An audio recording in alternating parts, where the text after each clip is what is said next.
Hey everybody, welcome to another episode of Jupiter's CROCK here on the Outpost Unknown YouTube channel. My name is Matthew, joined once again by Ronan.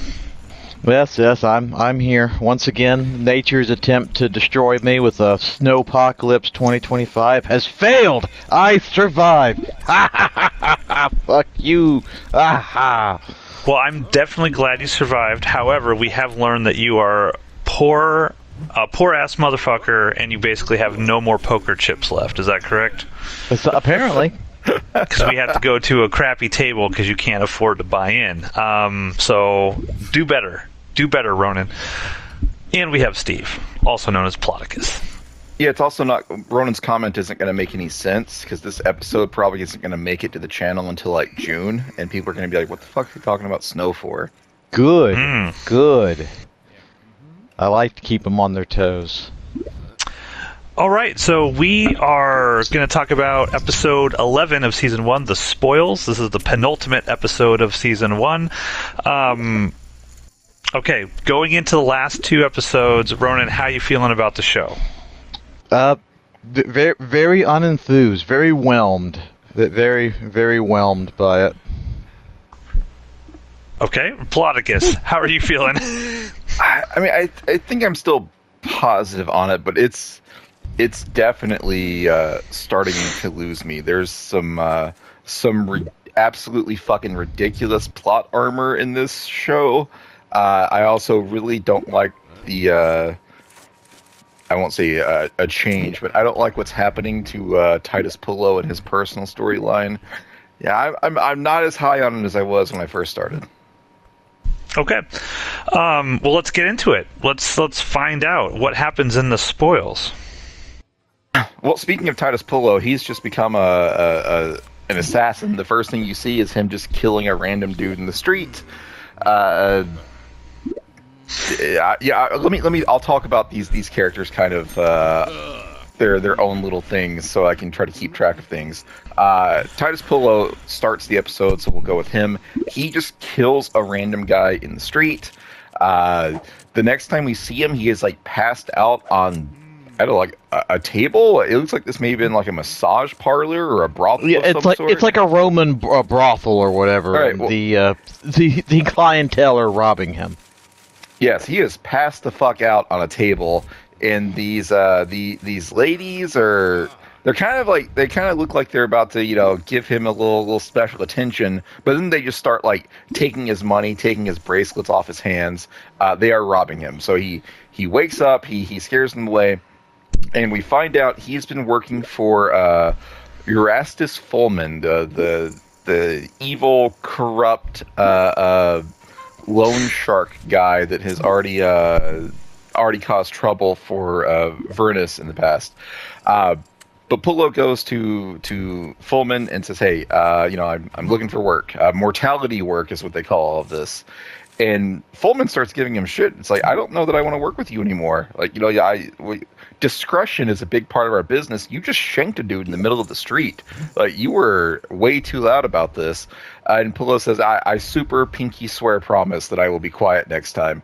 And so now he's going to have another... The lie detector has determined that this is in fact a lie. Yes, because you'll never guess what happens. But the next day, he shanks another motherfucker in the street, just like broad daylight. Yeah, in front of witnesses. So he shanks this other guy, murderer. Yeah, and then a woman starts screaming "murderer," and then a bunch of like bad green screen clones of her show up, and they all keep yelling "murderer" at Titus Pullo. Then the next time we see him, he is just in a jail cell. We never see him get arrested, but presumably someone grabbed him. I think we talked about this in the last episode. Rome didn't really have like a police force, so I don't know the mechanism by which people get arrested in ancient Rome. But Pullo has been arrested, so we see him in like a dirty, dingy like, underground prison cell. So we'll come back to him. We also see Vernus, who apparently has won his rigged election to become a magistrate. Is that the term we're going with? Yes. Here? Is that his? All right. So he is Magistrate Vernus now, and so he is he's getting dressed up in his proper robes, and he's about to go and like deal with the people. And you could tell he is not looking forward to this whatsoever. Basically, I've been there. I think we've all been there before. Yeah, he sits in a chair, and people come up and they just ask him for things. You know, you petition your political leader to do things for you. So the first guy that we see, he comes up and he's like, I kiss you, Magistrate Varinus. You know, what a lovely, fantastic day that we have here. And Varinus is like, just get to the fucking point. Like, Varinus is not about any of this fluffy bullshit. He just wants the point to be reached. And so this guy says, hey, a bunch of soldiers smashed my piss pots, and I'm upset about that. And Varinus is like, it won't happen again. And he's very stern. It will not happen again. Like, I have answered your request. Get the fuck out. But while this is going on, like a former soldier who apparently used to work with Varinus, which would have been a great 7-2 offsuit hand. Yeah. This former soldier comes up and kind of interrupts proceedings. Varinus tells him, hey, I got to deal with these people, but swing by my pad later and we'll have a chat. And so what's going on with Varinus? Varinus has a chat with this former soldier. And he basically says, look, there's a bunch of former soldiers in town. They're broke. They don't have any lands. They have nothing. They're getting restless. They're going to cause a problem. Caesar promised them all land, so it's time for Caesar to pay up. And so this sets off a plot thread where Varinus goes to Caesar. Is like, look, your soldiers are they're not going to turn against you, but they are going to turn into like bandits and thieves if we don't do something. And I am getting out of this hand. And so Caesar's just like, bribe the motherfucker. Like, it's fine. Like, just bribe him. And just throw money at the problem. Yeah, how much, Caesar? Whatever you think is best. Yeah, whatever you think is fine. And so this guy, Varinus, goes back to this military guy and is like, hey, Caesar's going to give the soldiers lands far the fuck away from Rome, which is not what the soldiers want. The soldiers want land like in Italy, and so the soldiers like the boys aren't going to like this. And Varinus essentially says, the boys don't have to like it. You have to like it. So how about we talk money? And ultimately, Varinus successfully bribes this guy for 12,000 space bucks. Which is apparently very cheap from what we gathered later on. Caesar's like, I had no idea you could get him that low. Well, yeah. You're an excellent negotiator. Yeah. Later on, there's a party, which Caesar's hosting a party, which he invites Varinus and his wife Niobe to. And they are just lowly people. They just want to live their lives, do their jobs, collect their paychecks. They are not about all this fancy shit. Yeah. He tells Caesar, he's like, we are simple people. Like, and Caesar's like, too fucking bad. Come to my party. Yeah, you're coming to my party. Yeah, you'll learn to love society. Yeah, and so Caesar. I can relate to this too. I have been told stuff like this before. You'll enjoy the bar. Just come out with us. You'll enjoy it with us. Fuck you in the nose, you motherfucker. Continue, Steve. That's ominous. So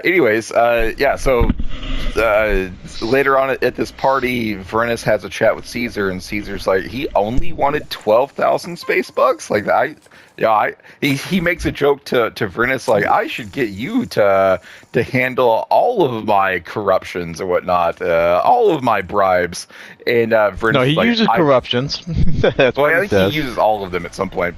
But yeah, he's like, I should get you to handle all of my corruptions. And Varinus is taken aback. He's like, I don't want to do that. And Caesar's like, dude, chill. It's a joke. Wink. Joke. Wink, wink. What I like about this sequence here is that, Varinus is a good dude, right? Like, at his core, he has this morality and these lines he doesn't want to cross. And then later on, he feels bad because Caesar's like, congratulations, you corrupted your first person or whatever. And in Varinus, you could tell he's upset about it, but Caesar's like using logic. He's like, look, you corrupted one man to save thousands from banditry and ultimately basically getting murdered by me.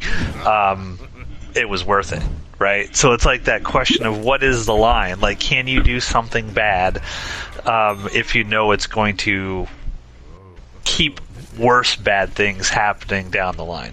Yeah, the train principle. Like, okay, you can have a train hit one person who's tied up, or you can have it keep going and hit like 50. What do you do? It's that principle. And Furminus eventually. Well, okay, I'll corrupt the one guy, I guess. He's got the good morals. It's also important to note of the Roman day, because later on in this episode, no, it's the next episode. I'm sorry. Never mind. Keep going. I don't want to get too far ahead. All right. So to wrap up this scene, Caesar and Varinus are having a chat, and Octavian shows up and is like, "Hey, Titus Pullo is in jail. We should go save him," which is weird because Octavian and Pullo had like one moment like 3 years ago now, and suddenly Octavian is like, best buddy Pullo, the guy that we are all super close with, we need to go help him out. And Caesar's like, we can't do it. Look, Pullo helped him become a man, Steve. You don't forget that kind of thing. Octavian didn't want to become a man at that point, though, so it's like, I don't know. It's weird. It's like the show like plays it up like there's some sort of bond between Octavian. Like, Octavian is very distressed that bad things might happen to Pullo. But timeline-wise, it's been 3 years since the two of these characters have said a word to each other on screen. This is more just like the time abyss that this show is in. It's very weird. It starts. So again, I was ahead of the curve, but like all the shit compiles towards the end, and it becomes just an incredible clusterfuck. Anyways, I'm gonna. So they're talking about this guy that Pullo killed, and Caesar says the guy that Pullo killed is apparently like super against me, so I can't rescue Pullo because it'll look like I'm just having assassins go out and kill my enemies, and then like rescuing them when they get busted. I can't have that. Pullo has to die. The people will turn against me if I rescue Pullo. But Caesar swears up and down like, I had no idea who this guy was. I didn't have him killed. Spoilers, he 100% had him killed. I could have swore somebody, like one of the people in the scene, just straight up asked him, "Did you have him killed?" Yeah, they do ask Caesar, and Caesar denies it. But later on, there's a scene where we learned that, the bookkeeper goes to Erastus Fullman, and he's like, "Look, the next time we need to hire you for your services, if we use you again, don't hire people like Titus Pullo." So yeah, it's very clear that Caesar did indeed know who this guy was, and Caesar is just having people assassinated. So we're gonna put a pin in the Varinus story at this point, because all these stories are going to intersect later. What's going on with Brutus? Brutus is quickly becoming like my favorite character in this show, like supplanting Varinus and Pullo. You know what this means, Ronan? This means that Steve will turn on us and stab us. I mean, if you're tyrants, yeah. So what about just chaotic neutral, Steve? Like, how would that happen? Let's go down the RPG, character type chart. That's much more interesting. I mean, I might just kill you two just because. That's fair. I've gone through for you two. Anyways, Brutus is just hanging out with one of the other noble people. I don't even remember this guy's name. One of the guys that was hanging out at Brutus's mom's house, like in the previous episode or maybe the episode before that. She's a cool mom. Lets all of his friends hang out and drink wine. I hate her. She is my least favorite character in the show, because she was all about that fucking tyranny until she stopped getting the dick, and now suddenly she's presenting herself as for the greater good and for the good of the Republic, we must stop Caesar's bullshit. You stop getting hell dick. Hath no fury like a woman scorned. That's fucking stupid. The show, she is presenting herself like this incredibly noble woman with all of these principles, and she's got to fight for Rome, she's got to fight for the Republic. Bullshit. She stopped getting the dick and she turned on Caesar. I hate her. She drives me nuts. Yeah, no, you are not to get too far, but that goes back into like my frustration with the show, is that there are very few like decent people worth rooting for, because like you have Servilia, and who's the other one she's feuding with? I forget the names, but she is also kind. Yeah, they are also both of you have two horrible, awful characters. I don't like either one of them. I don't feel sorry for either one of them, and I'm supposed to feel like one or the other is worse on the chain of evil. It's like they can both be. Yeah, I don't think they are presenting that to you. Yeah, I don't think you're supposed to feel sorry for either one of them. They clearly want you to They clearly want you to root for one. I did not get the sense that I'm supposed to be rooting for any of these people. I get the sense that Servilia presents herself. Yeah, I get the sense from the filmmakers that the elite upper crust of Rome, they're all awful, awful people. And the good people, quote unquote, good people in this world of shit are the plebs. People like Pullo and Varenus. Those are the ones you're supposed to root for. Those are the ones you're supposed to root for. Now let's make them bad people too. That's what this show is doing. And I think that could be a fair argument, but we'll see where it goes. But in terms of like the upper crust, who would be like the quote unquote best? Octavia, maybe. I mean, but she slept with Octavian, so you can be like, well, that's not good. But it's almost like she was like manipulated. Like she's not this horrible evil person. Octavian at this point isn't even like a horrible evil person. So there are people up there in the upper crust that aren't vile monsters yet. This is all just a show about like who can resist the corruption, and so far most people are failing. Yeah. Continue. All right, continuing. Brutus. Brutus is walking around town with this just random. Is it Cassius? Is that the guy's name? I don't know. It's Senator. It's just Senator guy. It's Senator douchebag. All right, Senator douchebag. They're all interchangeable. As they're walking through the street, there's like graffiti all over the walls of Brutus murdering Caesar. And Brutus is like, get that down from there. I don't want to see that. Caesar's my friend. I would never betray Caesar. Super pinky swear promise. So Senator douchebag takes Brutus right to the floor of the Senate and shows Brutus essentially the throne that Caesar has created for himself, and Brutus tries to downplay. Like it's just looks like a fucking chair to me, bro. It doesn't. In fairness, that's a pretty shitty throne. Let's be real. That's a shitty throne. Well, ultimately, Cassius, I think it is Cassius. I'm gonna call him Cassius. I think Cassius just comes out and says it like, look, man, Caesar's a tyrant. We gotta fucking kill him. But you have the sacred bloodline. You are a descendant of previous tyrant killers. People won't accept just anyone killing Caesar. You need to be the one to kill Caesar. And Brutus is like, shut the fuck up, leave me alone. I do not want to be involved with this.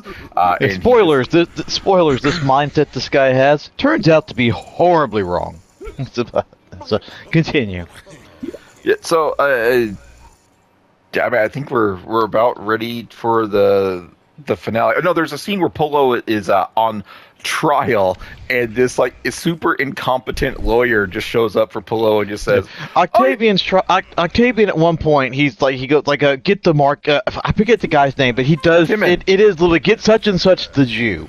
Like that's the words of the show. Get him. I want him in the house tomorrow, because he wants him to go find a lawyer for Titus Polo. Because as we hinted at earlier, suddenly he remembers character growth that was done like 5 episodes ago, but that the show has forgot about, as you were mentioning earlier. So he wants to hire a lawyer for good Titus Polo, and all they can find is just like one guy, like one whelp, who's like, "I'll do it, sir, for the space box." Yeah, it's Timon or Timon. I don't know how to pronounce his name, but Timon goes. There's just like a group of lawyers just sitting somewhere, like, and as soon as someone walks up, everyone just jumps up like, "Hey man, do you need law services? Like, I'm the best fucking lawyer in Rome." It's like they're just jumping for the chance to have work. But as soon as Timon says, "I want you to represent Titus Pullo," everyone just absolutely drops like absolutely not in, except for like the one like bitch lawyer that Ronan was talking about. And this I lawyer, didn't call him a bitch lawyer, but in fairness, I was implying it. I was implying that. this lawyer goes to Polo's trial and basically just says, yeah, he's 100% guilty, but he had a good reason for it. I don't know what that reason is, but I'm sure he had a good reason for killing this guy. Yeah, I And love so- the guy's like, wait a minute, he's guilty? Well, yeah. Well, then we're done here. Yeah, Why are we even having the trial? yeah. So, Because Polo has no defense. He is just 100% guilty of just cold-blooded. There is no defense in this instance. To be fair, he's ready to die at this point. Polo He's is not even fighting trying to put up a whatsoever. fight. There are other people fighting on his behalf, though, because the same like disgruntled soldier that was bribed by Varinus, he's got the boys together and he's about to go bust out Titus Polo, and Varinus has to put a stop to that as well. It's like, look, you cannot fucking do this. Polo is guilty of this crime. He will serve his sentence. If you rescue him, that will look bad on Caesar, and that will turn out bad for all of us. And oh, by the way, if that's not a good enough reason, I will reveal the fact that you accepted my bribe if you don't leave. And so disgruntled soldier guy just leaves. He's gone. So Varinus successfully diffuses this situation. So now we're I ready. like that scene, though, because you actually see, like, Varinus, like, crying when you see Polo, like, in there and stuff like, or maybe is that when he's in the arena? It's later. Later on. Yes. Okay, I'm getting it mixed up. But I like the fact that you're really seeing that Varinus cares about Titus Polo. He might not want to show it, but he actually cares. He's his brother, right? The 13th. Yep. They're bros. Speaking of the 13th, you're going to hear that word repeated frequently because now it's time for Titus Polo's sentencing. First of all, Polo is in his prison cell again, and he finds like a cockroach, and he smashes it as an offering to the gods. But he's not asking the gods to rescue him. He is saying to the gods, please protect my friends, and please let them know how sorry I am for all the terrible things I've done. Like, he is ready for death. Like, he knows he's over it. He's going to go die in the I want to say the arena, air quotes, but it's really this tiny sand pit. Yeah, this is like, a really, really shit arena. This is like that's what it's supposed to be. It's like, you know, like they executed prisoners in like the gladiatorial games. That's how they oftentimes opened up. But this is not an arena. This is just a large open street. Like, this is a shitty arena. It's just a tiny like sand pit. And so Polo is taken to the arena, air quotes, to be executed, and then 3 or 4 I don't know if these are gladiators or No, what. they're gladiators. All right, Again, well- they're shit gladiators compared to the quality that we are used to. But, Yeah. They're definitely not from Badiatus' Ludus. But so these 3 gladiators come out, and Polo just sits down on the ground. He's like, just fucking kill me. I don't even fucking care. And the gladiators are like, dude, come on, like, you're making us look bad, bro. Like, you gotta, like, we have to put on a show for these people, so you have to fight back. And Polo's like, nope, not doing it. And then they insult the 13th, like the legion that Polo is a part of. In Polo, I think we learned an episode or 2 ago, he still, even though he's no longer a soldier, he still has great respect for the legion that he's from. And so shitting on the 13th Legion makes Polo actually get up and fight and kill all these guys. And he keeps yelling, 13! 13! I like the dude's like, the 13th can suck my cock. Drink my piss, 13th. And yeah, I love how he turned back into Polo. Titus stands up, walks up, and slaps the hypothetical Chris Rock in this instance. Keep the 13th name out your fucking mouth! And then kills all of these guys. A symphony of violence. Considering how the show has given us no violence, it now finally gives us a fight scene. Yeah, you get like a head chopped off and arms lopped off, and yeah, it's very Spartacus-y. Yeah, so for a brief minute, this show shows you, because this is part of Roman life. Shit like this happen. You have to be prepared to show us this kind of shit if you're wanting to do a very, very realistic, hyper-expensive Rome show, instead of putting all of your money into bullshit sets that are just going to fucking burn.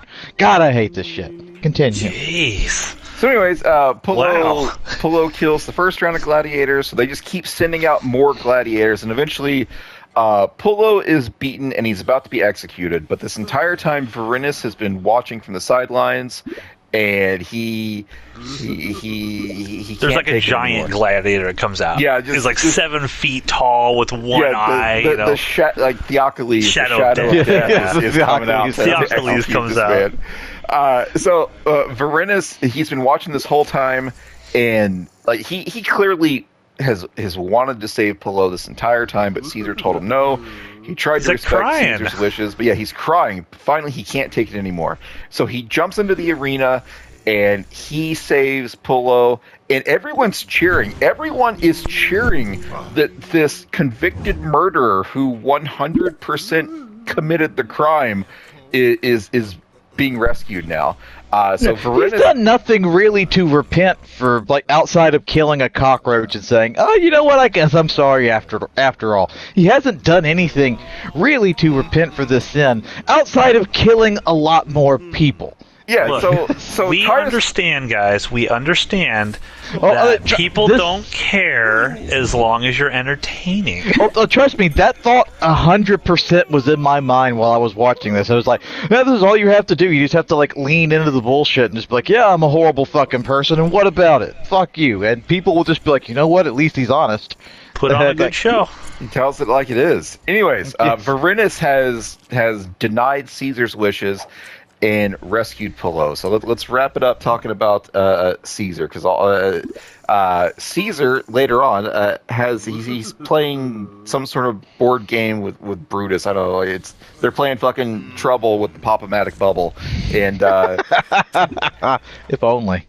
And so Caesar's like, you know, Brutus, I've always looked at you as a son. And Brutus is like, ah, shit. Like, no good conversation begins with that. Can I say something real quick? Yes. I hate. Okay, I'm gonna be very critical of the show here.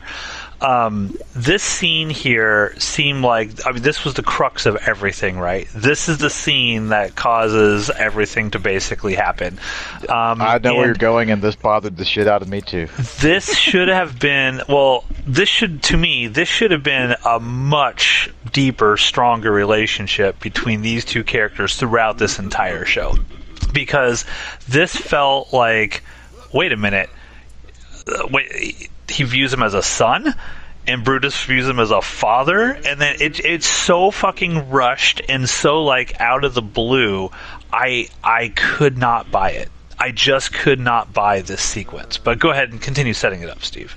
So Brutus again says, like, no good conversation ever starts like that. And so Caesar's like, you know, I want you to go and rule Macedonia for me. And Brutus is like, fucking why?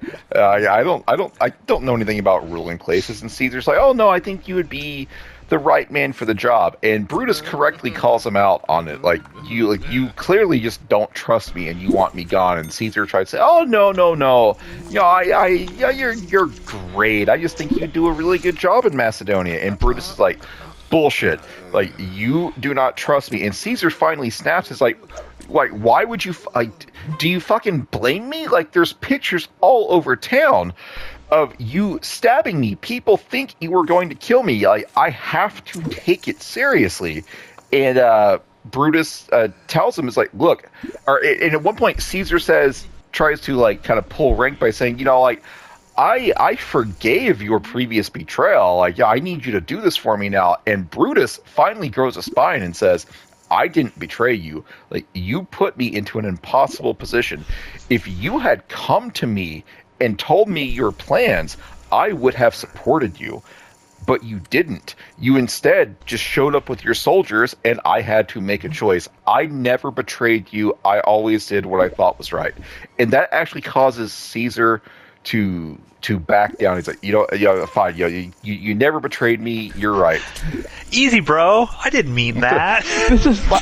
I picture this conversation being exactly what happens with a lot of politicians today, where the minute you push back on them a little bit, they will just crumple like fucking paperwork.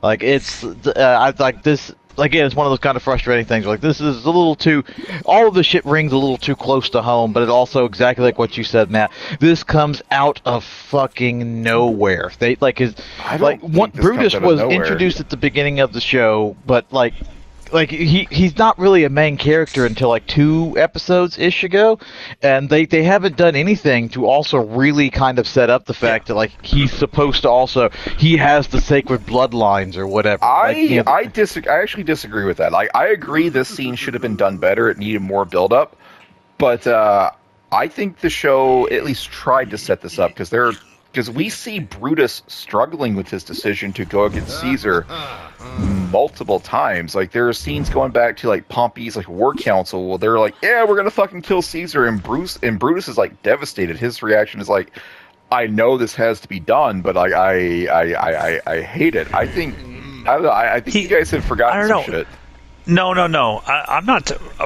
I concede the point that there have been moments in the past when he's been concerned for Caesar, but at the very beginning of this episode, he's like, I'm not going to fucking turn on this guy. He's my friend, and I'm not going to do it. Go fuck yourself. He had one bad conversation. He's like, you know what? He has to die!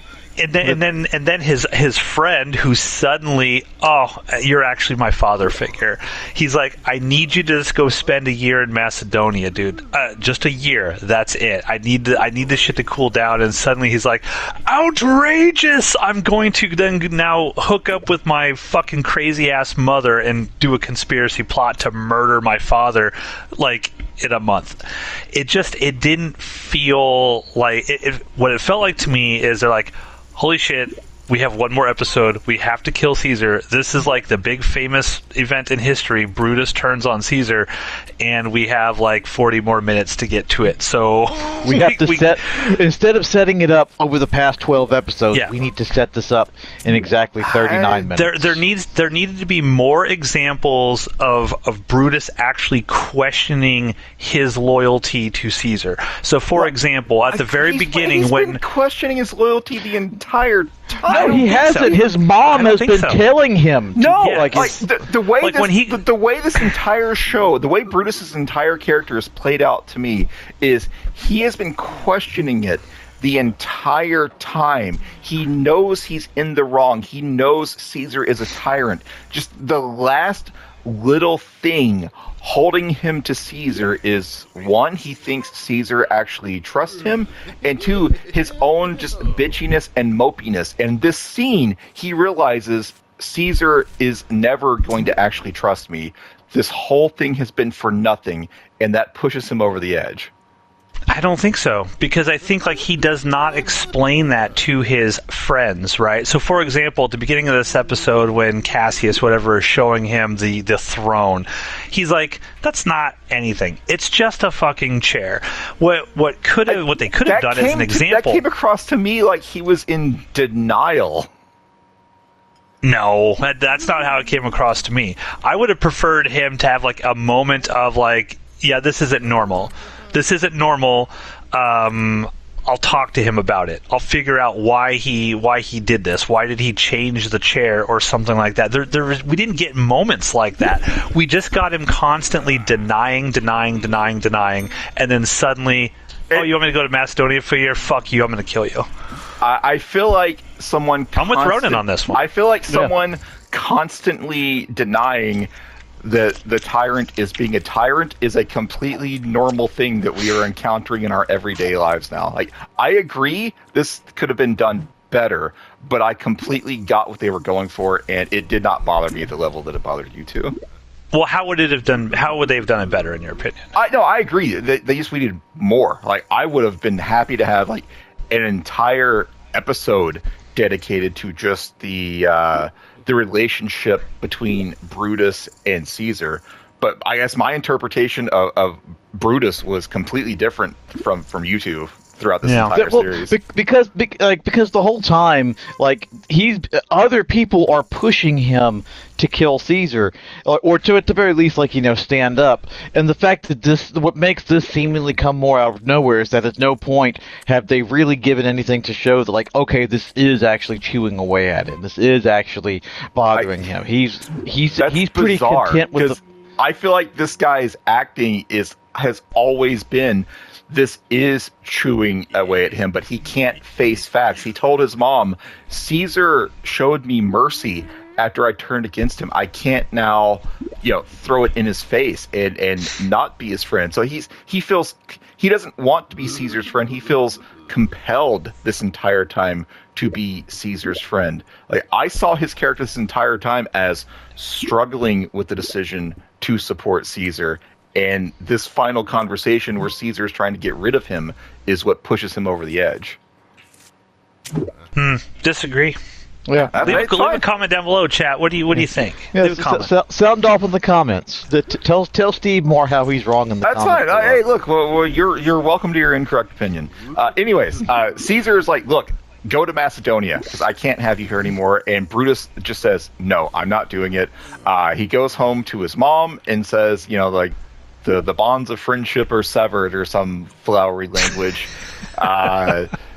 So now, like, Brutus at this Weird. point, We just had a conversation like that recently. The bonds of friendship have been severed. now Brutus he understands what he has to do now, and so we are set up for. I hope Caesar makes it. I mean, it's not looking good for him. Yeah, it's not like we know anything about history at all.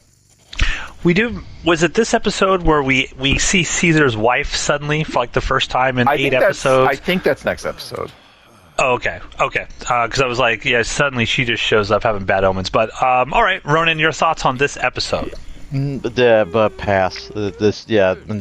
Whatever. This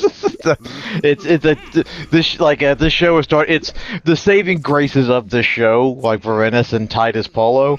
It's like Polo at this point, like they've just turned him into big dumb killer for no other reason than the fact that they didn't know anything else to do with him, and he doesn't really learn a lesson from it either. But that ties more into the next episode. Things are just going to kind of I guess it's okay now. Varenus, spoiler, will also tumble very quickly. So the two likable people that we were supposed to have for this show, they are about to go off a cliff, and the other people who aren't likable are already off the cliff. So And also all the time stuff. It's just it's how stuff just gets compiled. This show has this season. Let me rephrase that. Doesn't really have an excuse for this. The next season has an excuse for everything to get put. For 5 years worth of content to get put into one episode. The next season has that excuse. This one doesn't. This one wasn't. This one didn't have the rush production or anything. This is just bad writing. I'm now kind of over it. Okay. Steve, your thoughts on this episode? I'm more bothered that he keeps being called Polo rather than Pulo than anything actually happening in this episode. I'm fine with this episode. It's another setup episode, so it's not great, but I don't think I had nearly the problems with it that you guys had. I didn't have problems with the episode other than that relationship between Caesar and Brutus. I just feel like in hindsight now, and when I watched this show in the past, I don't remember having this kind of feeling about it, but rewatching it, I'm like, man, Brutus and Caesar should have been thick as thieves from the very beginning. They should have been kind of where we have Titus and Varenus sort of together as bros. It should have been Brutus and Caesar from the very beginning. That should have been the dichotomy. Those two upper crust, and then you have the two lower pleb soldiers, and we're following their stories. Because I don't know, man. I just don't buy how quickly Brutus turns on his quote unquote father. Right? Well, you have it's to not remember. Even it's 29 years passed between the start of this episode and the end of this episode. That's true. But it's you know what? I withdraw all my comments. Steve, you won me over. Yeah. It has been 29 years in this one episode. You are correct. We keep talking about, they're friends. No, that scene established that they're a father-son relationship. Brutus says, I look at you as my father. And so it's just so fucking weird that he just before though. Turns. No, it occurs to me now. Turns. No, it occurs to me now. What you're getting at. The problem that happened here. It's the show has been telling us that oh, you're like my son, you're like my son, you're like my father. But it never showed us. That's exactly what happened here. The show did the show. It did the tell. It didn't do show don't tell. It did tell and never show, and that does not work. Brutus turned against him and led a fucking army against him. And when he went back to Caesar, Caesar hugged him and kissed him and was thrilled to have Brutus back. He did that to the guy next to him too. He was thrilled to have both of them back. But that's not enough to establish this. Okay, so according to Ronan, if you lead an army against your friend and your friend forgives you, that just means that your friend is only slightly okay with you. No. Oh, silence! Oh, point for Steve. Fuck both of you, I win. So yeah, I have a problem with just this scene and the quick turn, and suddenly I'm with. I disagree with you, Steve, respectfully. I just don't think it was pulled off or handled as well as it needed to be, and I didn't buy it. I don't respectfully disagree. There's like anger and spite in my disagreement. But overall, I thought this was a perfectly fine setup episode to the finale. Now, when we talk about the finale in 2 weeks, we'll have some thoughts there of whether or not they stuck the landing of this finale. But I like the stuff with Verena saving him from the arena and everything like that. All of that was great. Like, all of that stuff was fantastic. The pit was more intimidating than that fucking arena. Just a big empty parking lot. Just piece of shit. Well, yeah, I mean, okay, yeah, the pit was more intimidating than, yes, an empty dirt lot. I agree. So yeah, I mean, I got nothing else to say. The playground sand pit is where they had this fight. Ronan, is there anything else you'd like to get off your chest? I mean, you seem like you just want to vent. The floor is yours. So, well, I've been venting. It's all good. We'll go into the next episode in 2 weeks' time. We got to message all these guys and tell them to stay here at this exact table for 2 weeks. Okay. I'll do that right now. By the way, we'll point out, you mentioned season 2 having an excuse to sort of like move fast because it was going to get canceled, right? So they had to go through tons and tons of stuff. I will point out, season 1 is 12 episodes. Season 2 is only 10 episodes. So they actually chopped basically 2 hours out of it and tried to compress all of that. So yeah, their goal was to have this show be like 5 seasons. And the whole second season was supposed to be more stuff about Brutus and everything, and then third season was going to be more Cleopatra, and then after that they were going to also introduce stuff happening in Persia and all, and they had to compress everything into 2 episodes because they were told you're not getting any more seasons and we had that same writing sort the of second complaint. season.